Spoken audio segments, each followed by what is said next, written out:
અમે તો પહેલેથી જ કહી રહ્યા છીએ કે અમને કાયદા ઉપર સંપૂર્ણ ભરોસો છે. કાયદો કાયદાનું કામ કરે છે અને કાયદાને કાયદાનું કામ કરવા જ દેવું જોઈએ. બંધારણ, કાયદા, ન્યાયતંત્ર વ્યવસ્થા, પોલીસ તંત્ર વ્યવસ્થા અને સરકાર એનું વ્યવસ્થિત કામ કરે છે. ત્યાં આપણે કોઈ પણ પ્રશ્નો ઉભા કરી અને સમાજની શાંતિને ડહોળવાનો પ્રયાસ ના કરવો જોઈએ, અથવા તો બંધારણ, કાયદા, ન્યાયતંત્ર વ્યવસ્થા કે પોલીસ તંત્ર કે સરકાર ઉપર અવિશ્વાસ છે એવું એ મારી દ્રષ્ટિએ સાબિત કરવાનો પ્રયાસ ના જ કરવો જોઈએ.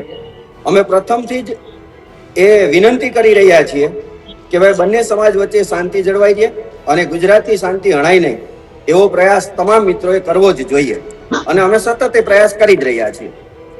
પરંતુ ન્યાયિક પ્રક્રિયાઓ કમ્પ્લીટ ચાલતી હતી, કાયદો કાયદાનું કામ કરતો હતો. જયરાજભાઈને જેલ હવાલે કરવામાં આવ્યા હતા, આજે એમને જામીન પણ મળી ગયા. એટલે કાયદાનું કામ જે છે એ લીગલી રીતે ચાલે જ છે, એમાં કોઈ પ્રશ્ન છે જ નહીં. પરંતુ એમ છતાં પણ પ્રશ્ન એક એ ઉભો રહે છે કે પરસોત્તમભાઈ સોલંકી જાહેર સભાની અંદર, જાહેર મંચ ઉપરથી એમ બોલે છે કે જરૂર પડીએ ધોકા પણ ઉપાડવામાં આવશે. હીરાભાઈ સોલંકી મીડિયામાં આવીને એમ બોલે છે, સાથે હીરાભાઈ સોલંકીના દીકરા છે એ પણ જાહેર સભાની અંદર બોલે છે કે બાપુજીએ બોલેલા શબ્દો છે એ યોગ્ય છે. તો આ ત્રણ વ્યક્તિઓ એક કુટુંબના જો આવું બોલતા હોય તો ખરેખર એ સમાજને કયા રસ્તે લઈ જવા માંગે છે? એટલે અમારો પ્રશ્ન એ છે કે ધોકા કોની સામે ઉપાડવાના છે, શા માટે ઉપાડવાના છે, શું કામ ઉપાડવાના છે? શું આપને બંધારણ ઉપર વિશ્વાસ નથી? કાયદા કાનૂન વ્યવસ્થા ઉપર વિશ્વાસ નથી? આપણી ન્યાયતંત્ર વ્યવસ્થા ઉપર વિશ્વાસ નથી? પોલીસ તંત્ર ઉપર વિશ્વાસ નથી? કે સરકાર ઉપર વિશ્વાસ નથી કે આપે આવા શબ્દો બોલવા પડે છે?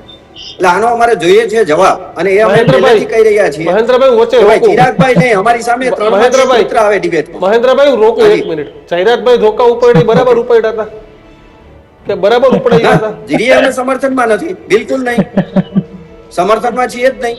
અમે ક્યારે આજ દિવસ સુધીના અમારા જે મીડિયા સમક્ષ અમારા ઇન્ટરવ્યુ આવ્યા વિડીયો બતાવો કે અમે કીધું હોય કે જયરાજભાઈ ધોકા ઉપાડ્યા હોય તો એ બરાબર જ છે, અથવા કોઈ પણ વ્યક્તિએ ઉપાડ્યા હોય એ બરાબર છે, આવો અમારો શબ્દ ક્યાંય હોય તો કયો? બિલકુલ, એટલે હોવું પણ ન જોઈએ. કાયદો ને વ્યવસ્થા છે, પોલીસ છે, કદાચ તમને ન્યાય ન મળે તો જે રસ્તો પરસોત્તમભાઈ ને હીરાભાઈ અપનાવીને સરકાર સુધી પહોંચ્યા, ગૃહમંત્રી સુધી પહોંચ્યા, તમે રજૂઆત કરો, ન્યાય મળશે ને. સૌથી મોટું ઉદાહરણ છે